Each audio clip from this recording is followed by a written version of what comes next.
1438 tahun yang lalu Allah katakan, orang-orang Yahudi dan Nasrani tidak akan pernah ridho, nggak akan pernah ridho sampai kalian ikut mereka.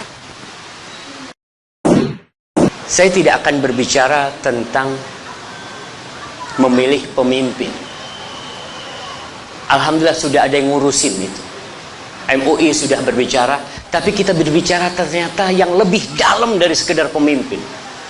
Ahok mengingatkan umat Islam bahwa mereka selama ini telah lupa dengan Al-Maidah 51 ini. Allah Jalla Jalaluhu ketika mengutus Rasulnya, menurunkan kepadanya Al-Quranul Karim selama kurang lebih 23 tahun.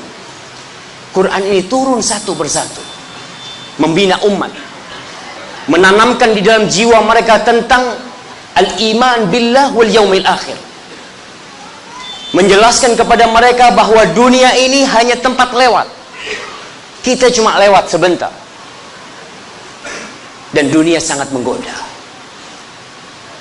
Allah turunkan ayat-ayat yang sangat banyak sekali.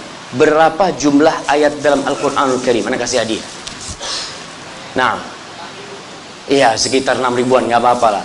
6.600 berapa itu? Kirim ke belakang sana jemaah. Baik, kenapa umat Islam meributkan Al-Maidah 51? Kemana 6.000 ayat ini jemaah? Kemana kita selama ini? Kok baru bingung ketika Ahok yang menyampaikan? Ulama menyampaikan berulang kali. Wah, ini mah politik. Tapi ketika Ahok yang menyampaikan, baru umat Islam bangkit. Tapi alhamdulillah, kita perlu berterima kasih kepada Ahok, karena dia membuat kita kembali, membuat umat Islam balik ke Al-Maidah. Sebagian orang tidak pernah tahu dalam hidupnya kalau di dalam Al-Quran ada Al-Maidah. Dia cuma tahu qul huwallahu ahad, qul a'udzu birabbil falaq, qul a'udzu birabbin nas. Sekarang nih baru tahu. Allah Subhanahu wa taala mengatakan, inna hadzal Qur'an yahdi lillati hiya aqwam. Ini Quran nih, ini yang akan menunjukkan kepada jalan yang paling lurus. Al-Quran, bukan kitab-kitab yang lain, bukan hukum-hukum yang lain, tapi Al-Quranul Karim. Tapi kita yang mengaku umat Islam, sebagian sampai sekarang belum hatam Al-Quranul Karim. Sebagian sampai hari ini belum faham apa yang Allah inginkan darinya. Tidak semuanya harus jadi ustaz, tidak semuanya harus menghafal Al-Quranul Karim, tapi paling tidak dia tahu apa yang Allah inginkan dengan diturunkannya Al-Quranul Karim. Allah mengatakan, syahrul Ramadhan alladzi unzila fihi Al-Quran. Bulan Ramadan, bulan diturunkannya Al-Quranul Karim. Buat apa sih? Buat apa Al-Quran diturunkan? Buat dibaca doang? Buat dihafalin doang? La, hudan linnas wa bayyinatin minal huda wal furqan. Hudan linnas, petunjuk bagi umat manusia. Segalanya Allah ceritakan dalam Al-Quranul Karim. Banyak di antara kita yang seakan-akan nih cuma Al-Maidah 51. Tapi perlu kita kaji hari ini tentang Al-Maidah 51. Al-Maidah 51 ini, kalau kita membaca tafsir para ulama, tafsir Ibnu Katsir, tafsir Sa'di, tafsir Tabari, tafsir Qurtubi, tidak berkaitan dengan masalah pemimpin saja. Ini salah satu sub pembahasan yang sangat sempit sekali, masalah pemimpin. Lebih dari itu, kehidupan kita. Allah berfirman, ya ayyuhalladzina amanu, ya ayyuhalladzina amanu, wahai orang-orang yang beriman. Yang dipanggil cuma yang beriman. Yang tidak beriman silahkan tinggalkan ayat ini. Ini bukan untuk engkau. Ibnu Mas'ud radhiyallahu taala anhu mengatakan, idza sami'ta Allah yaqulu ya ayyuhalladzina amanu fa'ariha sam'ak. Kau dengar tuh ya ayyuhalladzina amanu, berhenti dengerin tuh, perhatikan, fahami itu. Kita sebagian puluhan tahun ada hataman Quran, menghatamkan Quran, lewat tuh ya ayyuhalladzina amanu, ya ayyuhalladzina amanu, lewat begitu aja. Nggak pernah kita ingin berhenti nih, aku lagi dipanggil nih, Allah minta apa dari aku nih hamba Allah. Kalau kita merasa amanu, apa kata Allah, wahai orang-orang yang beriman, la tattakhidul yahuda wan nasara awliya. kalian nih yang beriman, jangan kalian menjadikan orang-orang Yahudi dan orang-orang Nasrani aulia. Apa arti wali? Al-aulia itu jam'u wali. Aulia kata satunya disebut wali. Di dalam buku-buku tafsir disebut wali itu maknanya an-nasir, as-sadiq, al-habib. Seorang penolong, seorang pembantu, seorang teman, seorang kekasih. Jangan bicara pemimpin. Kita berteman, mempunyai hubungan baik dalam pertemanan kita sampai tingkat cinta, senang sama tuh orang Yahudi dan Nasrani, nggak boleh. Jangan bicara pemimpin antum. Jadi kalau ada orang yang mengatakan ini ayat cuma di Indonesia diterjemahkan pemimpin, nggak masalah. Sebenarnya ayat itu lebih dalam dari sekedar pemimpin. Kalau kita berteman dengan orang Yahudi dan Nasrani aja nggak boleh. Menjadikan mereka kekasih kita aja nggak boleh. Apalagi menjadikan mereka pemimpin buat kita. Apa kata Allah? Ba'duhum awliya'u ba'd. Mereka itu sebagian di antara mereka saling mencintai sama-sama mereka. Kita percaya sama Allah apa percaya sama ungkapan manusia? Allah sebutkan Yahudi dan Nasrani ini sesama mereka saling mencintai, saling mendukung. Orang-orang Nasoro mendukung Nasoro, naam, pasti. Allah sebutkan itu. Terus bagaimana sikap mereka terhadap kita umat Islam?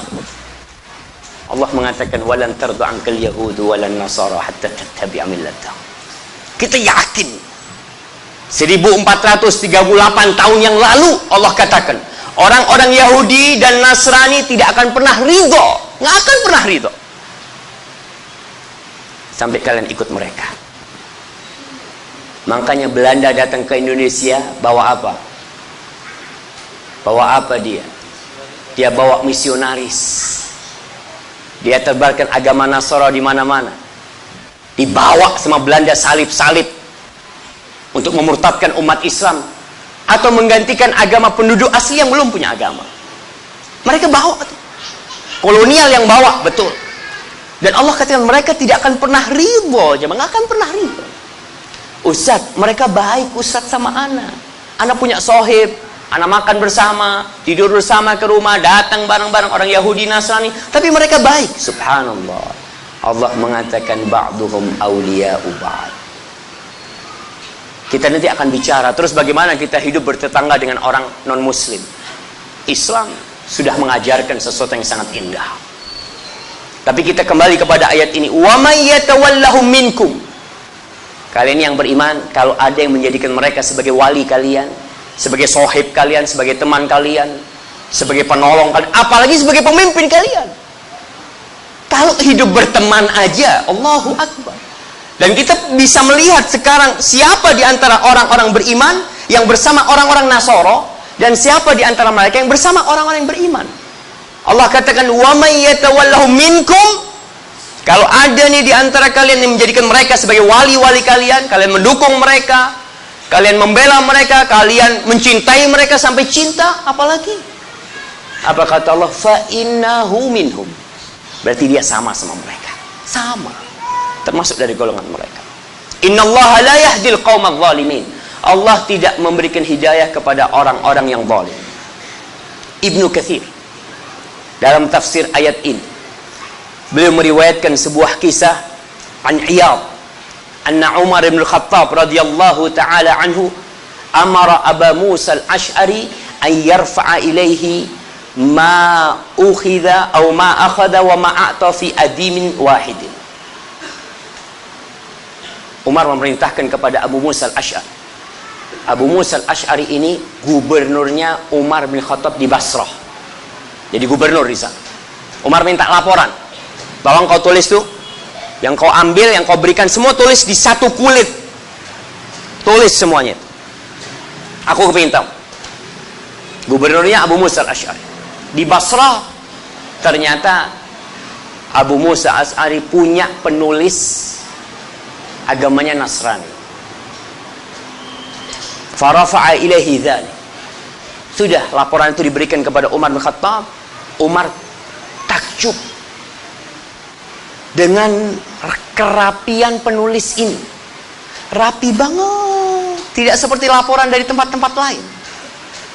Apa kata Umar? Inna hadza la hafid. Hal anta qari'un lana kitaban fil masjid ja'a min asy-Syam. Faqala innahu la yastati' an yadkhul al-masjid. Ini Masya Allah nih, yang nulis kayak gini orang yang amanat, orang yang bisa menjaga. Bisa nggak tuh orang untuk membacakan yang dia tulis ini? Yang dia tulis supaya dibacakan. Maka dikatakan dia tuh nggak bisa masuk masjid. Innahu la yadkhul masjid. Faqala, kata Umar, ajunubun huwa? Apakah dia sedang junub sehingga nggak boleh masuk masjid? Nggak ada bayangan dalam pikiran Umar nih orang kafir. Maka Umar husnudzon, dia nggak bisa masuk masjid mungkin karena junub. Qala la bal nasrani. Enggak, dia bukan junub tapi dia agamanya Nasrani. Qala fantaharani wa daraba fakhidhi.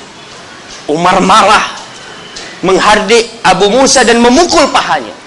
Thumma qala akhriju, keluarkan dia, kata dia.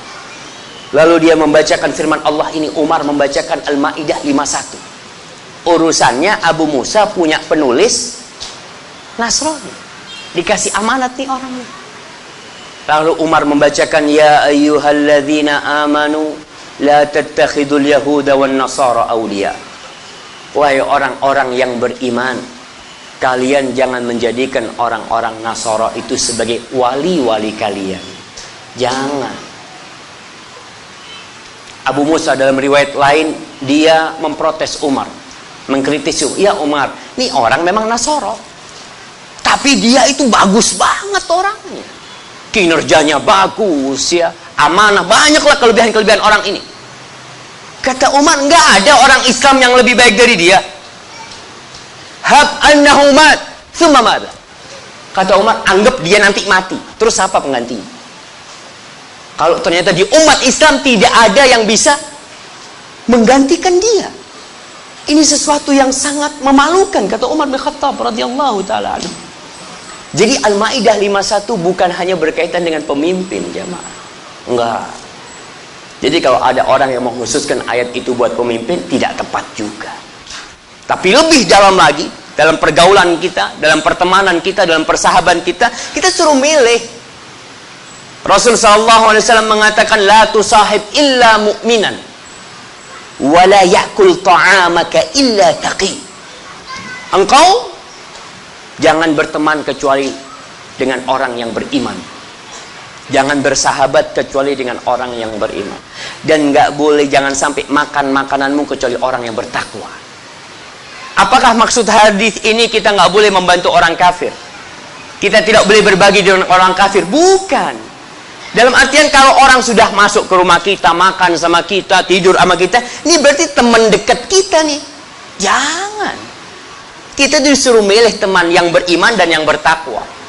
Kadangkala sebagian kita lebih senang dengan orang-orang ya non muslim. Dalam Islam ada sebuah akidah yang kita harus yakin. Yang akidah di sini disebut dengan akidatul wala wal bara. Akidah yang berkaitan dengan wala. Kita mencintai, kita membantu, kita menolong orang-orang yang sama agamanya sama kita. Antum pikir orang Nasara nggak punya akidah wala dan bara? Punya juga mereka. Mereka juga ajarkan di gereja mereka. Orang Yahudi diajarkan juga sama. Jangan sampai ada orang ngomong kalau orang Islam bicara akidah wala dan bara, maka dia akan jadi orang yang radikal. Lah. Orang Islam kalau ngerti agamanya dengan benar tidak akan radikal. Dia akan rahmatan lil alamin. Pasti yakin. Kalau ada oknum umat Islam yang radikal, berarti dia belum Islam yang benar. Belum benar Islam. Karena Islam ini memang rahmatan lil alamin, sebagai kasih sayang untuk umat Islam, untuk alam semesta. Rasul itu kasih sayangnya jamaah sampai kepada anjing pun. Nabi SAW mengatakan, dakhalat imra'atun fi hirrah an-nar. Seorang wanita masuk neraka gara-gara kucing. Kucing jamaah. Dalam Islam kita disuruh menghormati kucing, binatang. Anjing pun ketika dia haus, kita kasih makan. Nah, kasih makan kepada anjing tersebut. Ini Islam. Maka aqidatul wala dan bara, akidah tentang cinta, akidah tentang loyalitas kita tidak boleh berikan kecuali kepada orang-orang yang sama dengan akidahnya kita. Ustaz, itu bertentangan dengan NKRI? Enggak. Negeri kita menjamin kebebasan setiap umat untuk beragama. Setiap umat untuk pegang agamanya masing-masing. Tidak mencampur adukkan agama, tidak. Yang Islam, fadol. Sebagai umat Islam, laksanakan yang ada dalam agamamu. Dan kita harus belajar nih. Yang jadi masalah banyak umat Islam nggak belajar. Islam keturunan. Quran, ya alhamdulillah Ustaz, ana hafal Al-Fatihah. Qul huwallahu ahad, qul a'udzu birabbin nas. Dia hafal itu. Kemudian dia belajar Islam kemana? Belajar Islam ke negeri-negeri kafir. Antum tahu sebagian profesor itu belajar Islam di McGill, Kanada. Belajar Islam di sono tuh. Belajar Islam di Sorbonne. Subhanallah. Sejak kapan negeri itu jadi sumbernya Islam? Orang-orang yang membenci Islam. Orang-orang yang menjajah negeri kita 350 tahun. Yang menjajah Mesir, yang menjajah Libya, yang menjajah Tunis, yang menjajah Aljazair. Sekarang kok berangkat ke sana belajar Islam di sana? Mereka ingin menghapuskan Islam dari muka bumi ini, jemaah. Itu ada jemaah. Itu akidah mereka. Makanya kalau umat Islam belajar akidah wala dan bara, belajar yang benar. Supaya jangan sampai kau berlebih-lebihan, muncul aliran teroris. Ada orang kafir, bunuh. Nggak seperti itu Islam. Rasul sallallahu alaihi wasallam mengatakan, man qatala mu'ahadan lam yaruh raihatal jannah. Orang Islam yang membunuh orang kafir dalam negeri Islam yang ada perjanjian dengan umat Islam tidak akan mencium bau surga. Orang kafir. Subhanallah. Jadi akidah wala yang benar ini masalah cinta. Masalah dukungan kita kepada umat Islam. Dan kita harus benci sama orang kafir, benci.